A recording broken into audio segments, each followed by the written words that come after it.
Hey, I learned how to do split screen. Ooh! Hello. So here's the thing about the Miranda July exercise. I don't like being told what to do.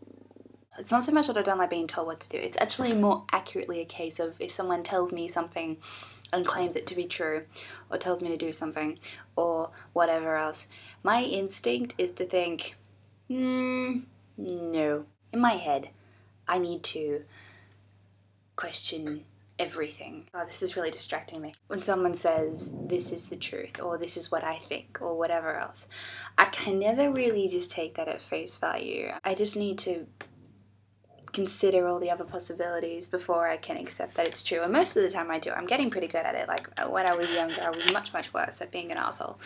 But I like to think I've calmed down a lot in the past couple of years, so... In terms of like receiving instructions and stuff, I don't mind guidelines, but there's a very fine line between something being way too vague and open to interpretation and things being too rigid. I like understanding what it is I'm supposed to do, but I like interpreting things my own way as well, if that makes sense. So with the Miranda July exercises, I think it's a good idea, but what I didn't like about it was the fact that it was so specific. Drawing a movie that made you cry thing, for example. Movies really don't make me cry that often, and I'm not saying that to try and, you know, boost my own credentials or whatever. I'm saying that because even though I do have like emotional response to movies, and even though, you know, there are movies that have made me cry, like when I think about, I don't know, things that people have created that have made me have an emotional response, movies are not in the top 5.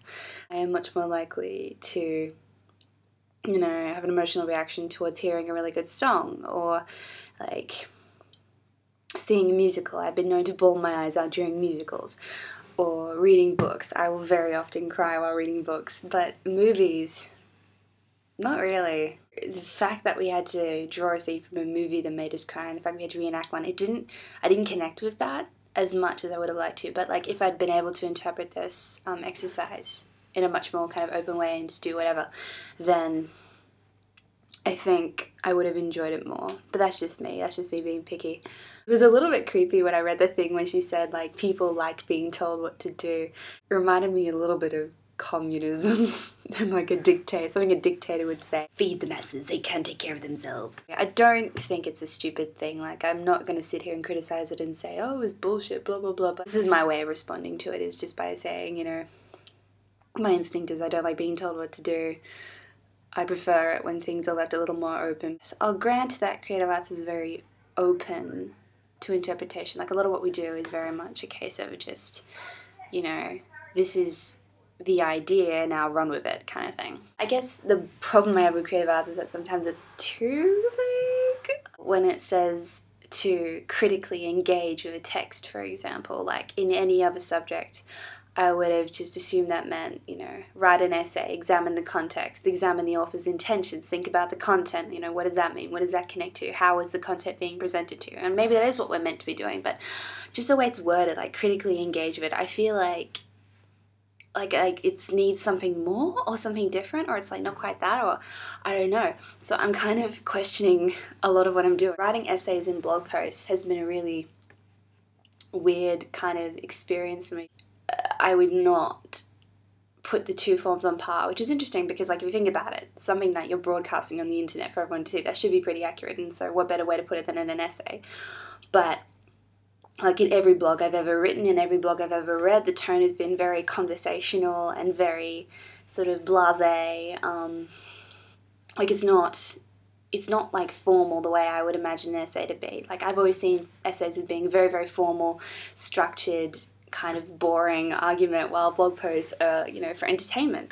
So having to write all my, you know, essays, all my critical engagements in blog posts has kind of just been walking along that line where I'm not 100% certain of what to do. But I enjoy doing that more kind of open interpreting stuff. I think the really specific instructions are good in terms of you don't have to think about it too much. Like, you can just focus all of your energy on the executing the instructions as opposed to interpreting them. And that's good. That's really good. But I think the way that I think and the way that I like to work and the way that I like to create stuff is leaning more towards that open-ended kind of thing. Which is why I like doing these portfolio things. Like, even though it's a bit awkward sitting in my room talking to myself, I like it, and I like editing these, and I like, you know, playing around with iMovie and, you know, learning how to do split screen and stuff like that for no reason, just because it's fun. That's it, I think. Good. I'll see you next time. Bye.